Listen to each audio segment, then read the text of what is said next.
സൗന്ദര്യവർദ്ധനയ്ക്ക് വേണ്ടി ആളുകൾ പരക്കം പായുന്നൊരു കാലമാണ്. ചിലർ വയറിലെ കൊഴുപ്പ് മാറ്റാനായിട്ട് ശ്രമിക്കും. ഈ അടുത്ത സമയത്ത് ഒരു IT വിദഗ്ധ കൊഴുപ്പ് മാറ്റാൻ ശ്രമിച്ചു, നമ്മളൊക്കെ കണ്ടതല്ലേ. ആ സർജറി കഴിഞ്ഞതിന് ശേഷം കൊഴുപ്പൊക്കെ മാറ്റി. പക്ഷേ അവർ വെന്റിലേറ്ററിലാണ്, മരണത്തോട് മല്ലടിക്കുകയാണ്. ഈ സർജറിയുടെ കോംപ്ലിക്കേഷൻ, അതിൻ്റെ അനന്തര ഫലമായിട്ട് അവരുടെ ഈ എക്സ്പെർട്ടിൻ്റെ, കമ്പ്യൂട്ടർ എക്സ്പെർട്ടാണ് അവരുടെ 9 വിരലുകൾ മുറിച്ച് മാറ്റേണ്ടതായിട്ട് വന്നു. അത് നഷ്ടപ്പെട്ടു. എന്ത് സൗന്ദര്യം! ഈ ശരീരത്ത് ഒരു ശാലം വയറുണ്ടെങ്കിലും വയറവിടെ ഇരുന്നോട്ടെ, വയറുപോലും ചെയ്യുന്നുണ്ടോ? ഈ വയറൊക്കെ ചൊട്ടാനൊക്കെയുള്ള മാർഗങ്ങളൊക്കെ ഉണ്ട്. നമ്മൾ ആഹാരമൊക്കെ നിയന്ത്രിച്ചാലൊക്കെ മതി. പിന്നെ എക്സർസൈസൊക്കെ വേണം. അപ്പോൾ ഞാൻ പറയുന്നത്, എനിക്ക് വയർ കുറച്ചുണ്ട്. കാരണം എന്താ അറിയോ, എനിക്ക് വയർ കുറയ്ക്കാനുള്ള എക്സർസൈസ് എനിക്ക് ചെയ്യാൻ പാടില്ല. അങ്ങനെ ചില പ്രശ്നങ്ങളുണ്ട്. അതുകൊണ്ട് എനിക്കത് ചെയ്യാൻ പറ്റില്ല. അപ്പം ഇതിനെക്കുറിച്ച് ഞാൻ ചിന്തിക്കത്തില്ല. എൻ്റെ വയറ് കീറി അതിൽ നിന്ന് കൊഴുപ്പെടുത്ത് മാറ്റാൻ ഞാൻ ഇഷ്ടപ്പെടത്തില്ല. എനിക്ക് അതിൻ്റെ കാര്യമില്ല, ഞാൻ ചെയ്യത്തില്ല. ഞാൻ പറഞ്ഞതേ ഉള്ളൂ. ചിലർക്ക് അപ്പോൾ അതുപോലെ തന്നെ പലരും പറയും ഡൈ ചെയ്യണമെന്ന് പറയും. ഞാൻ ഡൈ ചെയ്യത്തില്ല. കാരണം എനിക്ക് നാച്ചുറലായിട്ട് പ്രകൃതി തരുന്ന നിറം എൻ്റെ മുടിക്ക് മതി. നരയ്ക്കേണ്ട സമയത്ത് ഇപ്പം ഞാൻ ചെറുപ്പക്കാരനായിട്ട് ഈ 68 വയസ്സുള്ള ഞാൻ നടന്നു കഴിഞ്ഞാലോ, ഡൈയും ചെയ്ത് ഒരു 50 വയസ്സുകാരനായിട്ട് നടന്നാൽ എനിക്കെന്താ പ്രയോജനമുള്ളത്? എനിക്കതുകൊണ്ടുള്ള യാതൊരു പ്രയോജനവും വേണ്ട അങ്ങനെയുള്ള കാര്യത്തിൽ. അത് ഞാൻ പറഞ്ഞത് എന്താണെന്നറിയാം. ഞാനിത് പറഞ്ഞത് ഈ മുടിയുടെ കാര്യത്തിൽ ഒരുപാട് ആളുകൾ ശ്രദ്ധാലുക്കളാണ്. തലയിലിപ്പോൾ എനിക്കിപ്പോൾ മുടി ഉണ്ട്, അപ്പോൾ ഇതില്ലാത്തവരുടെ വിഷമം അറിയത്തില്ലല്ലോ എന്നാണ്. എന്ത് വിഷമം? ചെറായിക്കാരൻ സനിൽ, അയാളെ കണ്ട ആള്, ഈ നേരത്തെ പരിചയമുള്ള ഒരാൾ എൻ്റെ അടുത്ത് പറഞ്ഞു, സാറേ അയാളെ കാണാൻ നല്ല ഐശ്വര്യമായിരുന്നു, തലേ മുടി കുറവാണ്, പക്ഷെ അത് അയാൾക്കൊരു ഐശ്വര്യമായിരുന്നു എന്ന് പറഞ്ഞു. അയാൾക്ക് തോന്നി അയാളുടെ തലയിൽ ഹെയർ ട്രാൻസ്പ്ലാന്റ് ചെയ്യണം, മുടി വെച്ച് പിടിപ്പിക്കണം എന്ന് തോന്നി. ഇപ്പോൾ സോഷ്യൽ മീഡിയയിലും ഒക്കെ യൂട്യൂബിലൊക്കെ ഒരുപാട് പരസ്യം ഇങ്ങനെയുള്ളതിന് മുടി വെച്ച് കൊടുക്കുന്ന കേന്ദ്രങ്ങളൊക്കെ വരും. പനമ്പള്ളി നഗറിലുള്ള ഒരു കേന്ദ്രം ഇയാൾ കണ്ടുപിടിച്ചു. ആ കേന്ദ്രം നടത്തുന്നത് ഹൈദരാബാദിലുള്ള ശരത് കുമാർ എന്ന് പറയുന്ന ഒരു ഡോക്ടർ എന്ന് പറയപ്പെടുന്ന ഒരാൾ. ഡോക്ടറാണോന്ന് എനിക്കറിയില്ല, അയാൾക്കും അറിയില്ല ഡോക്ടറാണെന്ന്. ഏതായാലും ശരത് കുമാർ എന്ന് പറയുന്ന ആളാണ് ഈ സ്ഥാപനം നടത്തുന്നത്. അതിൻ്റെ പേരൊന്നും ഞാൻ പറയുന്നില്ല, കാരണം അവരെ കച്ചവടം ഞാൻ മുട്ടിക്കേണ്ട കാര്യമില്ല, അതുകൊണ്ടാണ് ഞാൻ പറയാതെ. അവിടെ പോയി ഹെയർ ട്രാൻസ്പ്ലാന്റിന് സർജറി നടത്താൻ ഇയാൾ തീരുമാനിച്ചു. കാരണം സബ്സിഡൈഡ് റേറ്റിൽ ഏതാണ്ട് 34,000 രൂപയ്ക്ക് ചെയ്തു കൊടുക്കും കേട്ടോ. 3,500 മുടി നടണം എന്നാണ് അയാൾ പറഞ്ഞിരുന്നത്. അങ്ങനെ ഡോക്ടർ പറഞ്ഞു 3,500 മുടി നടണം.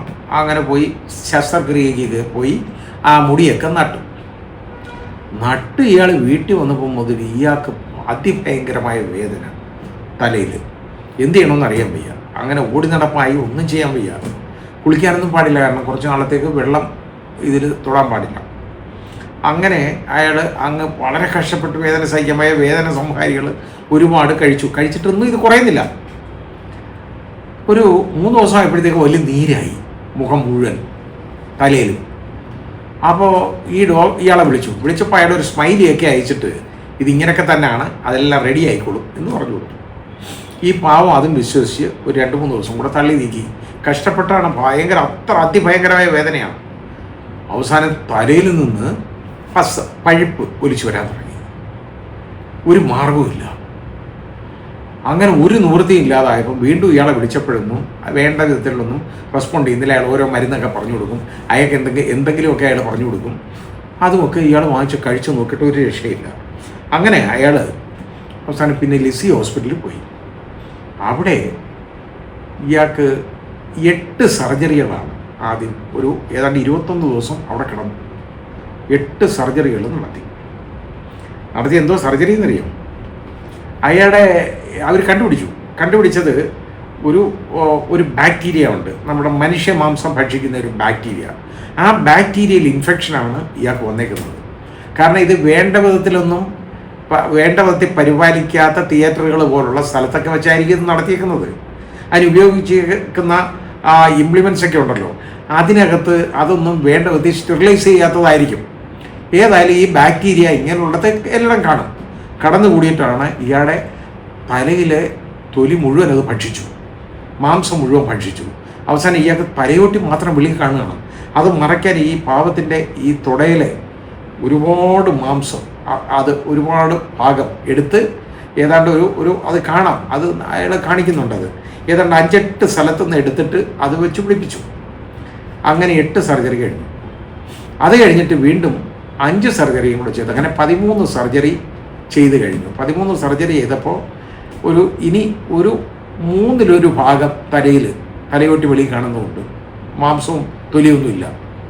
അപ്പോൾ അവിടെ അയാൾ ഇപ്പോൾ എന്നിട്ട് എന്താണെന്നറിയോ, അയാൾക്ക് ടോയ്ലറ്റിൽ പോകണമെങ്കിലും ഇതിൻ്റെ സക്കിങ് മെഷീനുണ്ട്. അതായത് ഇതിൽ വരുന്ന പസോ ദ്രവങ്ങളൊക്കെ വരുന്നത് വലിച്ച് എടുക്കുന്ന ഒരു മെഷീൻ, ആ ട്യൂബ് ഉൾപ്പെടെ അതും കൊണ്ട് വേണം അയാൾ നടക്കാൻ. അയാൾ കരയുകയാണ്, പൊട്ടിക്കരയുന്ന മനുഷ്യൻ കേട്ടോ. കാരണം അത് അത്രത്തോളമായി അയാൾ. ഇപ്പോൾ കേസ് എടുത്തിട്ടുണ്ട്. ആ ഡോക്ടറുടെയും ഇയാളുടെ പരാതിയിൽ ഡോക്ടറുടെയും അവിടെ നിൽക്കുന്ന ജീവനക്കാരിയുടെയൊക്കെ പേരിൽ കേസ് എടുത്തിട്ടുണ്ട് പോലീസ്, ഇളമക്കര പോലീസ്. കാരണം ഇയാൾ ഇവിടെ താമസിക്കുകയാണ്, ഇവിടെ ഇളമക്കരയാണ് വാടകയ്ക്ക് താമസിക്കുന്ന ഈ പാവം. ഏതായാലും അയാൾ ഇതുപോലെ അയാളുടെ ജീവിതത്തിൽ കഷ്ടപ്പെട്ടിട്ടില്ല, അതേപോലെ ദുരിതത്തിലായി. ഇനി പ്രശ്നം, ഇനി കുറച്ച് ഭാഗം കൂടെ ഇത് മറയാനുണ്ട്. അപ്പോൾ അതിന് വീണ്ടും തൊലിയെടുത്ത് ഇതുപോലെ ശരീരത്തിൽ നിന്ന് വെട്ടി അത് അവിടെ ചെയ്യണം, ഗ്രാഫ്റ്റ് ചെയ്യണം. അത് വളരെ ഒരു കോംപ്ലക്സ് ആയിട്ടുള്ള ഒരു പ്രക്രിയയാണ്. അത് വളരെ സൂക്ഷിച്ച് ചെയ്യണം. എന്തുമാത്രം മരുന്ന് ഇയാൾ കഴിക്കണം, അയാൾ ഒരുപാട് മരുന്നൊക്കെ കഴിച്ചേ പറ്റുള്ളൂ. കാരണം ഇതിന് ഇനിയും ഇൻഫെക്ഷൻ ഒന്നും വരരുതല്ലോ. അപ്പോൾ അതുകൊണ്ട് അത്രയും സൂക്ഷിച്ച് ഇയാൾ ഈ പാവം തലയിൽ കെട്ടിക്കൊണ്ട് ഇങ്ങനെ ഇരുന്ന് കരയുന്ന ഒരു കാഴ്ചയാണ് കണ്ടു. ഇനിയിപ്പോൾ അയാളൊന്ന് ആലോചിച്ച് നോക്കിക്കുള്ളൂ. നെറ്റിയുടെ ഭാഗത്ത് മേളിൽ കുറച്ച് ഭാഗത്ത് കഷണ്ടി ഉണ്ടായിരുന്നു, അത് മറയ്ക്കാൻ വേണ്ടിയാണ് ഇത് നടാൻ പോയത്. ഇത് നട്ട് ഇതിൻ്റെ കോംപ്ലിക്കേഷൻ മൂലം എന്താണ്, ഇനി തലയിൽ ഒന്നും ഒരു മുടിയും കാണത്തില്ല. എങ്ങനെയെങ്കിലും അധികം അവിടെ മാംസം തൊലി ഉണ്ടായാൽ മതി. കാരണം ഇയാൾ കണ്ണാടിയിൽ ഇതൊന്നും കണ്ടുപോയി. കണ്ടു കഴിഞ്ഞപ്പോൾ തല കഴുകിക്കൊണ്ടുവരാൻ ഡോക്ടർ പറഞ്ഞു. കണ്ടുപോയി കഴിഞ്ഞപ്പോൾ ഇയാൾക്ക് വേവലാതിയായി. അന്നേരമാണ് അയാൾ കാണുന്നത് ഈ കുഴി, ഒരു 3 കുഴികൾ കിടക്കുന്നു തലയിൽ. ആ കുഴിയിൽ നോക്കുമ്പോൾ എല്ലാണ് വെളി കാണുന്നത്, തലയൂട്ടി. ഇതാണ് ഒരു കാര്യം. ഇത് നമ്മൾ ഒരുപാട് പേര് ഇത് ശ്രദ്ധിക്കാതെ ഇങ്ങനെയുള്ള കാര്യങ്ങൾ ചെയ്യും. ഇത് പലരും ചെയ്യുന്നതാണ്. പക്ഷേ അത്രത്തോളം വളരെ നല്ല സെൻറ്ററുകളിൽ പോകണം, വിദഗ്ധരായ ഡോക്ടേഴ്സ് ആയിരിക്കണം, അത് മനസ്സിലാക്കണം. ഈ ഹൈദരാബാദി ഡോക്ടർ ആരാണെന്നുള്ളത് പോലും ഈ പാവത്തിന് അറിയില്ല. പോട്ടെ, ഇതുപോലെ ഞാൻ ഒരുപാട് കണ്ടിട്ടുണ്ട്. വേറെ ഒരു കാര്യം എന്ന് പറഞ്ഞാൽ, ഈ സ്ത്രീകളുടെ മുടിക്ക് നീളം കൂട്ടി കൊടുക്കുന്ന ചില സ്ഥലങ്ങളുണ്ട് കേട്ടോ. അത് നല്ല രീതിയിൽ ചെയ്യുന്നതുകൊണ്ട്, ഒന്നും ചെയ്യാതെ എളുപ്പത്തിന് ചെയ്യുന്നതുകൊണ്ട്. ഏതായാലും ഈ ചതിക്കുഴികളിൽ വീഴാതെ നമ്മൾ ശ്രദ്ധിക്കുക.